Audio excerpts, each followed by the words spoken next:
Un placer saludarlos. En esta ocasión vamos a abordar la norma internacional de información financiera número 16, arrendamientos. Y tocaremos en temas generales sobre el arrendamiento financiero y el arrendamiento operativo. Bienvenidos. Objetivo. El objetivo es establecer principios para el reconocimiento, medición, presentación e información a revelar de los arrendamientos. También es asegurar que los arrendatarios y arrendadores proporcionen información relevante. Alcance de la norma. Se aplicará a todos los arrendamientos con excepción de la exploración o uso de minerales, petróleo, gas natural y recursos no renovables, a los activos biológicos, a los acuerdos de concesión por servicios, a las licencias de propiedad intelectual y a los derechos bajo acuerdos de licencia. Principales definiciones. Activo por derecho de uso. Es el derecho a que un arrendatario use un activo subyacente durante un plazo determinado. Activo subyacente. Es el derecho a usar un activo que ha sido proporcionado por un arrendador a un arrendatario. Fecha de comienzo del arrendamiento. Es la fecha en que un arrendador pone un activo subyacente a disposición de un arrendatario. Subarrendamiento. Es una transacción por la cual un activo subyacente es arrendado nuevamente por un arrendatario a un tercero y las condiciones del arrendamiento principal siguen vigentes. Tasa incremental de los préstamos del arrendatario. Es la tasa de interés que un arrendatario tendría que pagar por pedir prestado en un plazo similar con una seguridad semejante los fondos necesarios para obtener un activo de valor similar al activo por derecho de uso en un entorno económico parecido. Respecto a las exenciones, la norma establece que el arrendatario puede optar por no aplicar los requerimientos en los casos siguientes. Uno es que los arrendamientos sean a corto plazo y segundo que los activos subyacentes sean de bajo valor. En el caso de lo planteado anteriormente, el arrendatario reconocerá los pagos de arrendamiento asociados con los arrendamientos como un gasto de forma lineal a lo largo del plazo del arrendamiento o alguna otra base sistemática que exista. El arrendatario aplicará otra base sistemática si aquella es más representativa del patrón de beneficios del arrendatario.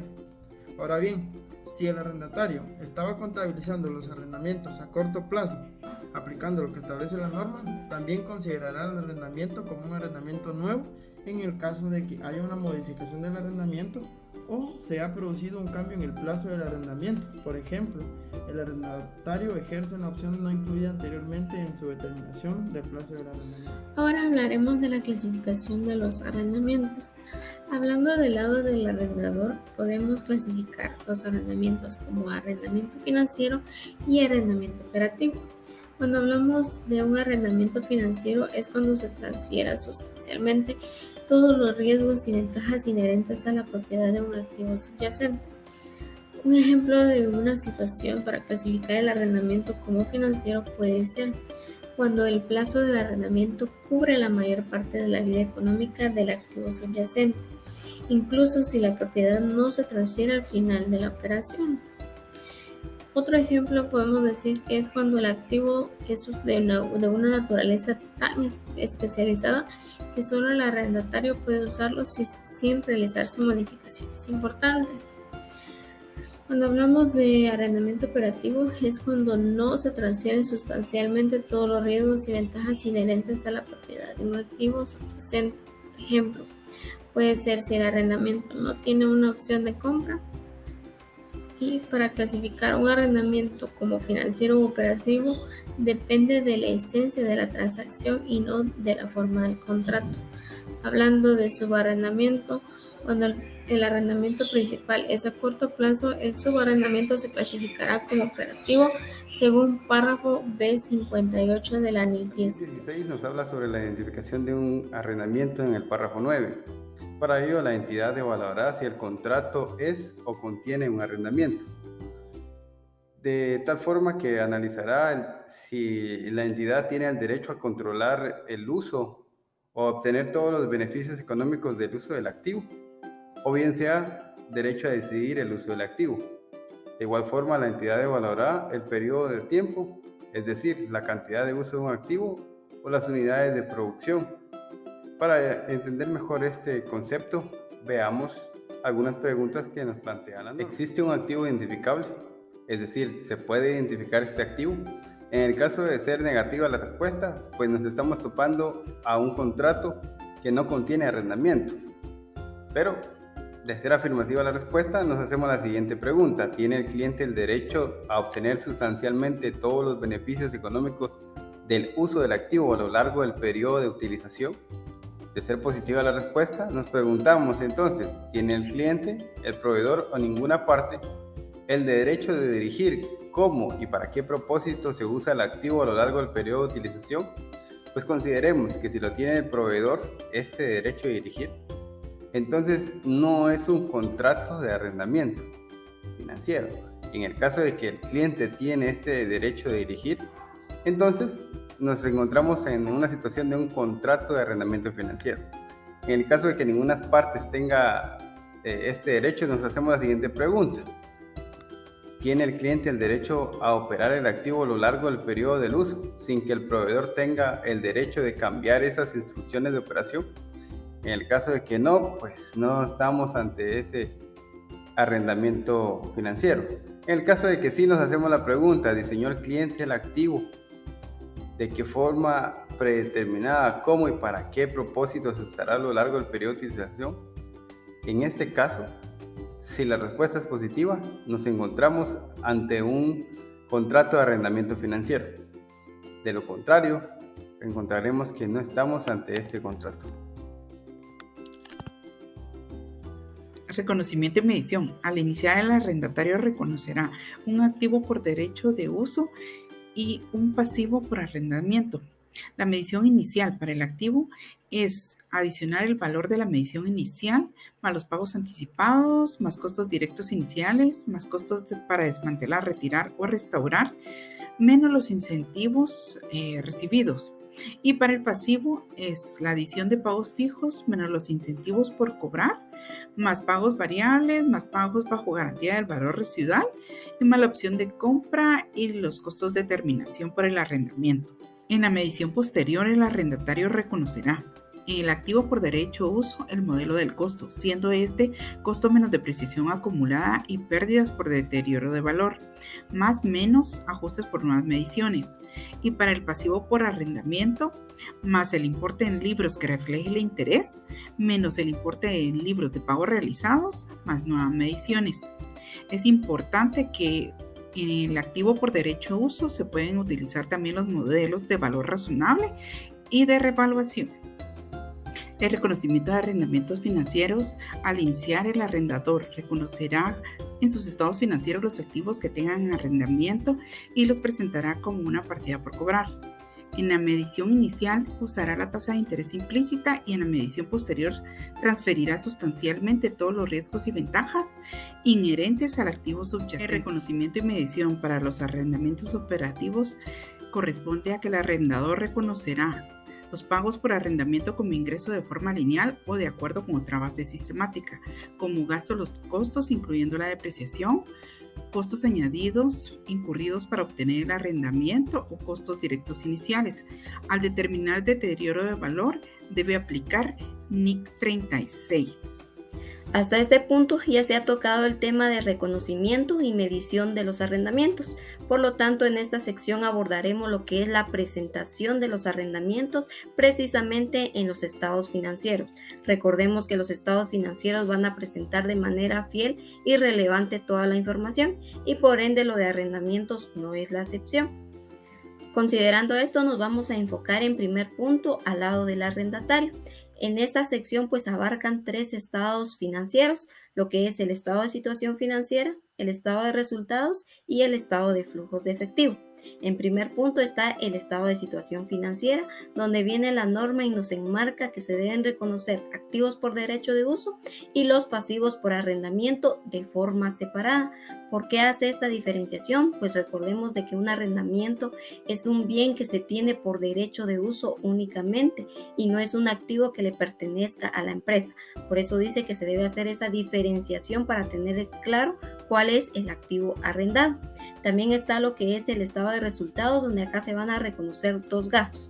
En primer punto tenemos los gastos por intereses por el pasivo por el arrendamiento. Y en segundo tenemos el cargo de depreciación del activo por derecho de uso. Acá nos vamos a direccionar a lo que establece la NIC 1, donde nos requiere que se presenten por separado en el estado de resultados y otro resultado integral. Acá viene esa separación también para llevar estandarizados los procesos. Y por último tenemos lo que es el estado de flujo de efectivo. Y pues aquí los pagos en efectivo pues se van a categorizar dentro de las actividades de financiación. El pago en efectivo de los intereses se va a realizar aplicando lo que requiere la norma internacional de contabilidad 7, y todos aquellos pagos por arrendamiento a corto plazo y los activos de bajo valor pues lo vamos a direccionar y clasificarlos directamente dentro de las actividades. En este punto también vamos a verlo del lado del arrendador, ¿verdad? Del lado de la otra parte del contrato, y pues lo vamos a enfocar a lo que es el estado de situación financiera, y acá se toma en consideración la naturaleza del activo subyacente. Hacemos un recordatorio que el activo subyacente va a ser el sujeto principal que está disponible a arrendarse, y por lo tanto el arrendador debe categorizar esta cuestión en el estado de situación financiera para llevar una estandarización de los procesos y considerar esto de manera pronta y adecuada. El objetivo de la información a revelar por parte del arrendatario es revelar información en las notas que, conjunto al estado de resultados, el estado de flujo de efectivo y el estado de situación financiera, dé una base a los usuarios de los estados financieros para evaluar el efecto que tienen los arrendamientos sobre la situación financiera, en rendimiento financiero y flujos de efectivo del arrendamiento. Ahora bien, un arrendador revelará los siguientes importes. En el caso de tratarse de arrendamientos financieros, revelará los resultados de las ventas, también el ingresos financieros sobre la inversión neta en el arrendamiento y el ingreso relativo a los pagos por arrendamiento variables no incluidos en la medición de la inversión neta en el arrendamiento. Y en el caso de arrendamientos operativos, el ingreso del arrendamiento será revelando por separado el ingreso relacionado con pagos por arrendamiento variables que no dependen de un índice o una tasa. El 1 de enero de 2013 la compañía Los Lolos S.A. adquiere un camión por medio de un arrendamiento financiero por 30,000 quetzales, con una opción de compra de 1,000 quetzales y una vida útil de 8 años. La entidad bancaria nos proporciona un detalle de los pagos a efectuar a 4 años. La cuota anual será de 9,487,50 centavos. Los intereses se aplicarán sobre la deuda pendiente de cada periodo y la opción de compra se puede ejercer al finalizar el plazo en el año 2016. Para el efecto se nos proporciona la siguiente tabla de amortización, donde se hace referencia a los periodos que abarca el arrendamiento financiero, la cuota anual que se compone tanto de intereses como de amortizaciones a capital, así como los saldos pendientes a cubrir al final de cada ejercicio fiscal. Importante mencionar que en esta tabla se hace referencia también a la opción de compra que se puede ejercer por 1,000 quetzales. Registros contables. Arrendatario.